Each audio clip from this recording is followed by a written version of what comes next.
समुद्र मंथन और भगवान शिव का नीलाकंठ प्राचीन काल में, जब ब्रह्मांड अभी नवजात था, देवता और असुर दोनों अमृत पाने की लालसा में थे। लेकिन यह अमृत समुद्र के गहनतम हिस्से में, जिसे क्षीर सागर कहते हैं, छिपा हुआ था। इसे प्राप्त करने के लिए देव और असुर मिलकर समुद्र मंथन करने का निर्णय लिया। इस महान घटना को समुद्र मंथन कहा जाता है। उन्होंने मंथन के लिए मंदिर पर्वत को रॉड के रूप में और वासुकी नाग को रस्सी के रूप में इस्तेमाल किया। देवताओं ने नाग की पूंछ पकड़ी और असुरों ने उसका सिर, और सभी ने मिलकर पूरे सामर्थ्य से समुद्र को मंथन करना शुरू किया। लेकिन जैसे जैसे मंथन जारी रहा, मंदिर पर्वत समुद्र की गहराइयों में डूबने लगा, जिससे पूरी प्रक्रिया रुकने का खतरा पैदा हो गया। तभी भगवान विष्णु ने कूर्म अवतार धारण किया और मंदिर पर्वत को अपनी विशाल कछुए की पीठ पर रखकर मंथन को जारी रखा। जैसे जैसे मंथन हुआ, समुद्र से कई दिव्य रत्न और जीव उत्पन्न हुए।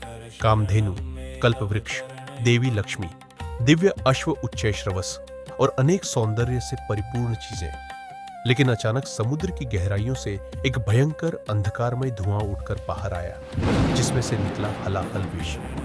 यह विष इतना प्रबल था कि उसने स्वर्ग, पृथ्वी और पाताल को जलाना शुरू कर दिया। देव और असुर भयभीत हो गए। यह विष संपूर्ण सृष्टि को नष्ट कर सकता था। वे सभी भगवान ब्रह्मा और भगवान विष्णु के पास मदद के लिए गए, लेकिन कोई भी इसे नष्ट नहीं कर सका। केवल एक ही समाधान था, भगवान शिव, जो संहारक और सृष्टि रक्षक है। देवता तुरंत कैलाश पर्वत पहुंचे और भगवान शिव से प्रार्थना करने लगे। अपनी सारी सृष्टि की दुख को देखकर शिव ने बिना किसी विलंब के विष पीने का निर्णय लिया। भगवान शिव ने हलाहल विष अपने हाथ में लेकर धीरे धीरे उसे पिया।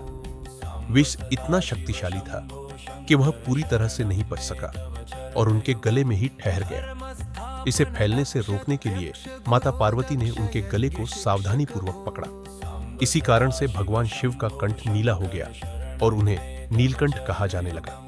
उसके बाद मंथन जारी रहा और अंततः समुद्र से अमृत निकला। सृष्टि बच गई और जीवन फिर से सुचारू रूप से चलने लगा। देवता और असुर दोनों भगवान शिव के समर्पण के सामने नमन करने लगे।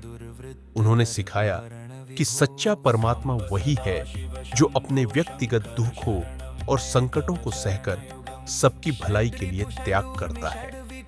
अगर आपको ये कहानी पसंद आई हो तो लाइक करें, सब्सक्राइब करें और ऐसे ही विचार फैलाएं।